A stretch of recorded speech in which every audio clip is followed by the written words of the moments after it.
बिस्मिल्लाहिर्रहमानिर्रहीम अस्सलाम वालेकुम। Welcome to my channel. कैसे हैं आप सब लोग? आई होप आप सब ठीक होंगे। जी, तो सर्दियों के मौसम में साग जो है वो हमेशा आम ही रहता है, बल्कि हर घर में ये साग जो है एक बार लाज़मी बनता है। और साग के साथ जो कॉम्बिनेशन है वो है मकई या फिर बाजरे की रोटी। तो यहाँ पे आज मैं बनाने लगी हूँ मकई की रोटी, जो कि बहुत ही आसान और क्रिस्पी बनने वाली है। और इसका आटा गूँथना भी बहुत ही आसान है। तो चलिए स्टार्ट करते हैं। तो सबसे पहले मैंने एक परात में यहाँ पे लिया है 1 कप मकई का आटा, ठीक है। यहाँ पे अगर आप मकई के बजाय बाजरे की रोटी बनाना चाह रहे हैं तो फिर बाजरे का 1 कप आटा लेंगे। उसके बाद यहाँ पे मैं ऐड करूँगी नमक, ठीक है, 2 चुटकी के बराबर, ठीक है। यहाँ पे अगर आप लोग नमक नहीं ऐड करना चाह रहे तो ये आप पे डिपेंड करता है, ठीक है।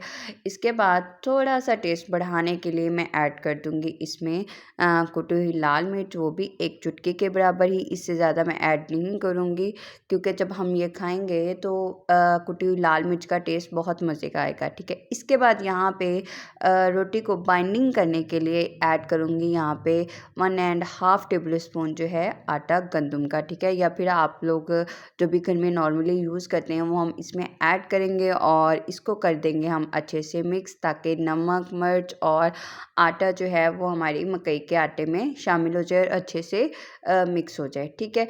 तो इसके बाद यहाँ पे हम करेंगे तमाम आटा जो है हमारा, इसको इकट्ठा कर लेंगे और इकट्ठे करने के बाद यहाँ पे सेंटर में हम थोड़ी सी जगह बनाएंगे, ताकि उसमें हम डाल सकें घी, ठीक है।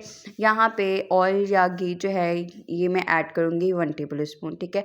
अगर इससे ज़्यादा हम लोगों ने ऑयल या फिर घी ऐड किया तो रोटी जो है वो ज़्यादा टूटने का खदशा रहेगा, क्योंकि इसमें क्रिस्पीनेस ज़्यादा हो जाएगी, ठीक है।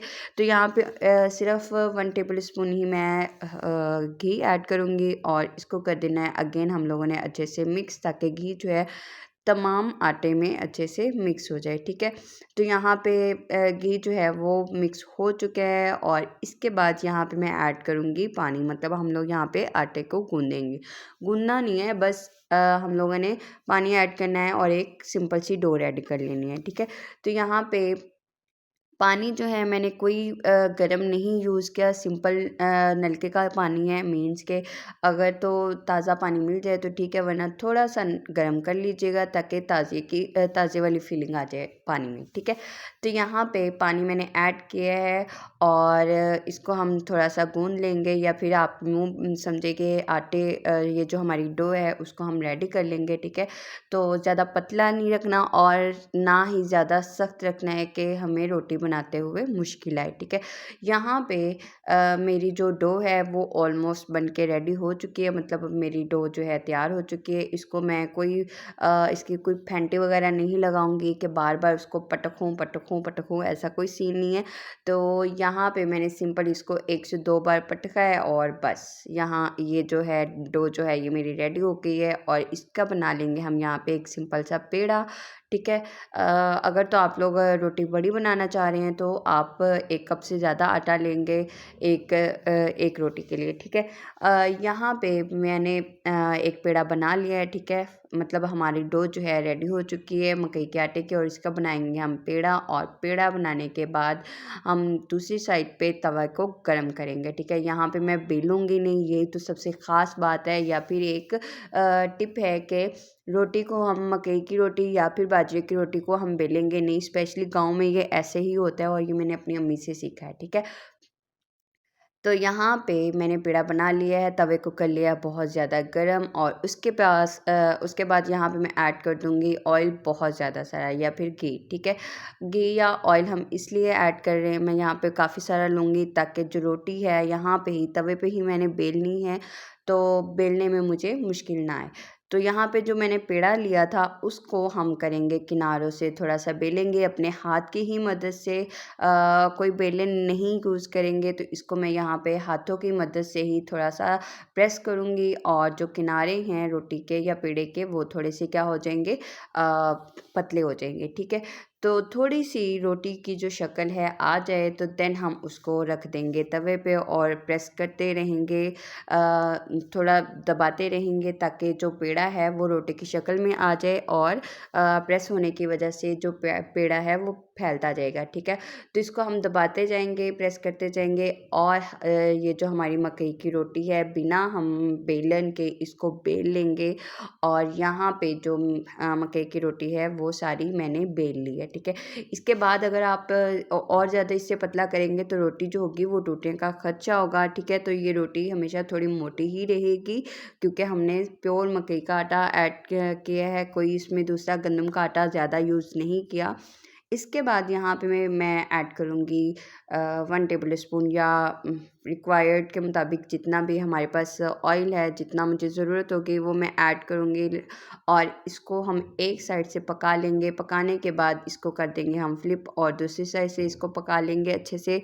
और इसको पकाने के बाद दोबारा हम लोग एक साइड पे दोबारा घी लगाएंगे ताकि जो रोटी है दूसरी साइड से भी अच्छे से पक जाए, ठीक है।